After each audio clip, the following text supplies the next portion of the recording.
सभी अतिथि शिक्षक संगठनों से, भाई मनोज जी, भाई तूफान जी, भाई सुनील जी, संतोष जी, के पवार जी, ब्रजेश जी, अरुण गिरी जी और मेरे प्रिय अतिथि शिक्षक बहनों, भाइयों, बेटे बेटियों,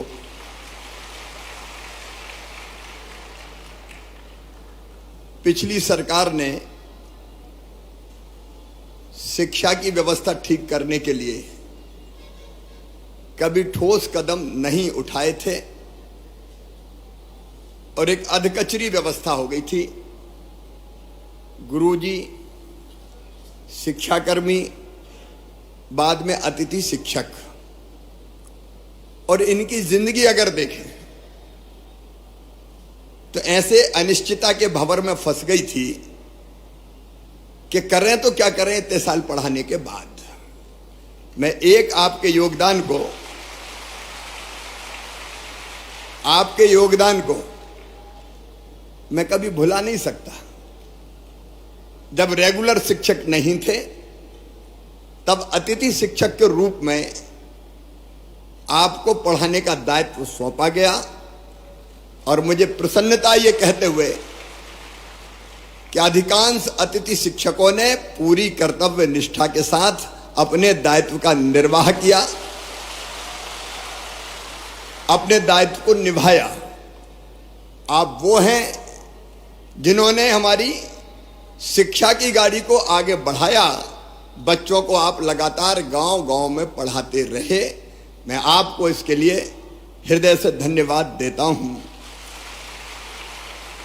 आज मैं शिक्षा पे कोई भाषण देने नहीं आया, क्योंकि वो समय समय पे हमारी चर्चा होती रहती है। लेकिन मित्रों, मैं अपनी ड्यूटी मानता हूं कि जिन लोगों ने जी जान से अपने सामर्थ्य और अपने क्षमता के अनुरूप बच्चों को विद्या का दान दिया, उनकी जिंदगी भी कुछ बेहतर की जाए। अनिश्चितता के भंवर में वो लगातार लटके ना रहें। और इसलिए अभी अलग अलग पीरियड के अनुसार आपको मानदेय देने की व्यवस्था है। अब ये पीरियड के हिसाब से नहीं होगी, अब महीने के हिसाब से मानदेय की व्यवस्था होगी। और मानदेय भी जो हम तय कर रहे हैं, वर्तमान जो होता है, अतिथि शिक्षक वर्ग 1 9,000, इसके स्थान पे 18,000 रुपया दिया जाएगा। अतिथि शिक्षक वर्ग 2 7,000, उसकी जगह 14,000, और 3 को 5,000 की बजाय 10,000 रुपया ये मानदेय किया जाएगा। और अभी शायद हर महीने करते हैं अनुबंध, क्या करते हैं साल का, तो अब बीच में कोई भी गैप नहीं होगा। एक बार अनुबंध हो गया तो पूरे साल चलेगा, क्योंकि कुछ समय पढ़ाए वो उस समय करें क्या, आखिर उनकी भी तो जिंदगी का सवाल है। और इसलिए एक बार अनुबंध का मतलब साल भर उनकी सेवाएं चलेंगी। लेकिन इसके साथ साथ अब इस अनिश्चितता के भंवर से निकालने की भी एक परमानेंट कोई योजना बनानी पड़ेगी। और इसलिए हम एक शिक्षकों की भर्ती में अभी तक अतिथि शिक्षकों को केवल 25% का आरक्षण था, अब 50% बढ़ा के किया जाएगा। क्योंकि जो पढ़ा रहे हैं, जो अनुभवी है, वर्षों का व्यवहारिक ज्ञान जिनको है, अगर वो भर्ती होंगे तो मैं समझता हूं कि वो बेहतर ढंग से बच्चों को पढ़ा सकेंगे, बेहतर ढंग से बच्चों को पढ़ा सकेंगे। और ये व्यवस्था अगली भर्ती से ही जैसे होती है तत्काल हम लागू करने का काम करेंगे। और अतिथि शिक्षकों को उच्च शिक्षा विभाग के अनुसार प्रतिवर्ष 4 और अधिकतम 20 अंक बोनस के रूप में ये प्रदान किए जाएंगे, ताकि अधिकतम उनका चयन हो सके, उनका सिलेक्शन हो सके। आप पढ़ाने का काम कर रहे हैं, लेकिन पूरे मान और सम्मान के साथ पढ़ाएं। एक मैं ये भी तय कर दूंगा कि जैसे नियमित पढ़ाने वालों को वेतन मिलता है, अब चूंकि वेतन तय हो गया है, मानदेय तय हो गया है, इसलिए निश्चित महीने की 1 तारीख, 1 या 2, 3, 4 जो भी होती है, उसमें सबको मानदेय मिल जाए, भटकना ना पड़े, परेशान ना होना पड़े, ताकि इनके घर की गाड़ी भी चल सके, परिवार को भी ये ढंग से देखने का काम कर सके। और एक मैं गुरुजियों की तरह एक योजना बनाऊंगा कि जिसमें पात्रता परीक्षा लेके भी हम अतिथि शिक्षकों को नियमित करने की दिशा में आगे बढ़ सकें। जब गुरुजी के लिए किया है तो उनके लिए भी हम सोच सकते हैं। केवल जो आरटीए के अंतर, आपको पता है शिक्षा का जो कानून है आरटीई, उसके अंतर्गत डीएड बीएड वाली जो बाध्यताएं हैं वो हम रिलैक्स नहीं कर सकते, क्योंकि वो केंद्रीय कानून है।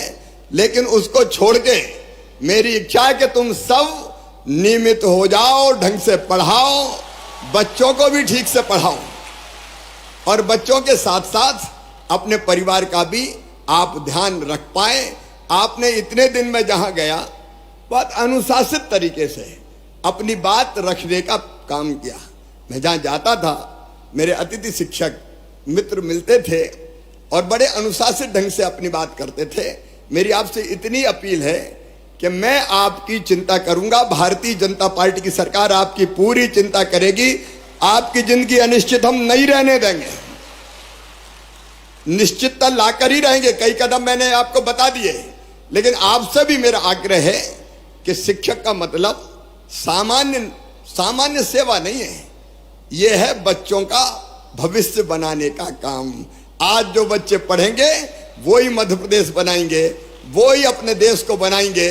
तो मेरी अपील है कि बेहतर से बेहतर पढ़ाई, बेहतर से बेहतर शिक्षा, और उसके लिए अगर हम अपने आप हमको ट्रेनिंग प्राप्त करनी हो, हमको कई चीजें सीखनी हो, तो आप उसकी भी भरसक कोशिश करना कि आप अपने आप को कैसे और ज्यादा सक्षम बना सकते हैं। शिक्षकों का भाषण नहीं बोलता, शिक्षकों का आचरण बोलता है, प्रभावित वही करता है। और इसलिए आपका आचरण बोले। आपको देख के देखो, मैं आज जो कुछ हूं, मैंने अनेकों बार कहा है, मैं आज फिर कह रहा हूं कि मैं जो कुछ हूं आज, उसमें सबसे बड़ा योगदान है तो मेरे माता पिता के बाद मेरे गुरु, मेरे शिक्षक श्री रतन चंद जैन जी का है। मैं उनको बारंबार प्रणाम करता हूं। गुरु चाहे तो बच्चों की जिंदगी बदल दे, और इसलिए अपने यहां कहा है, गुरु गोविंद दोऊ खड़े काके लागू पाए, बलिहारी गुरु आपकी गोविंद दिया बताए, गोविंद दियो बताए।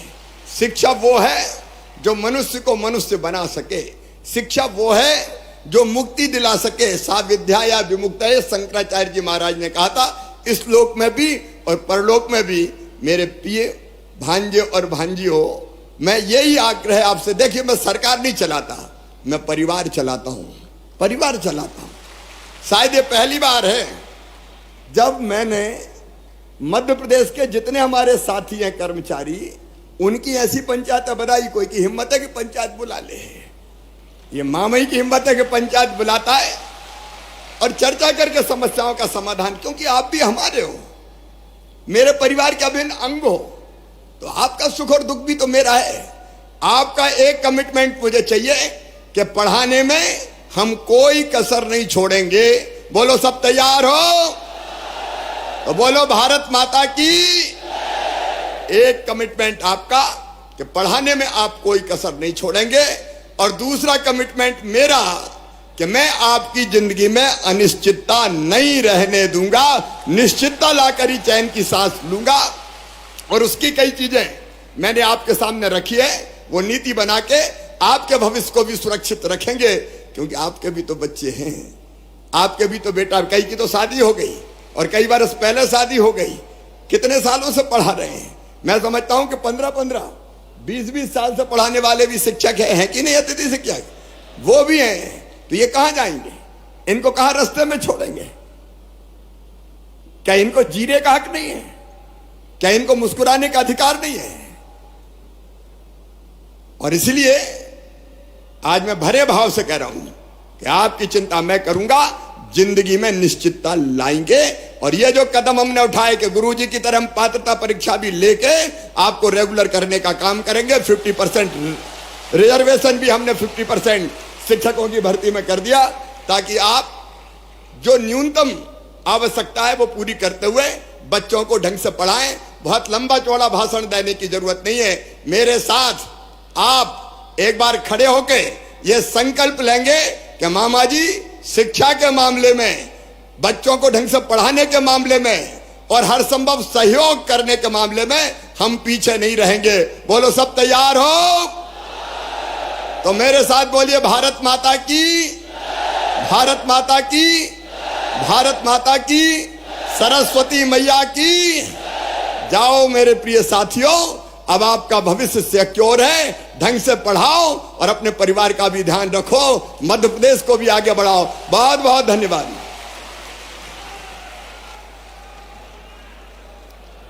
बहुत बहुत धन्यवाद माननीय मुख्यमंत्री महोदय आपका। हम आभार व्यक्त करते हैं माननीय मुख्यमंत्री जी का। माननीय राज्य मंत्री स्कूल शिक्षा आपका। लेकिन अभी तक तो हर जगह मुझे मिलते थे, अब मिलोगे कि नहीं मिलोगे? तो ठीक है, फिर मिलते हैं।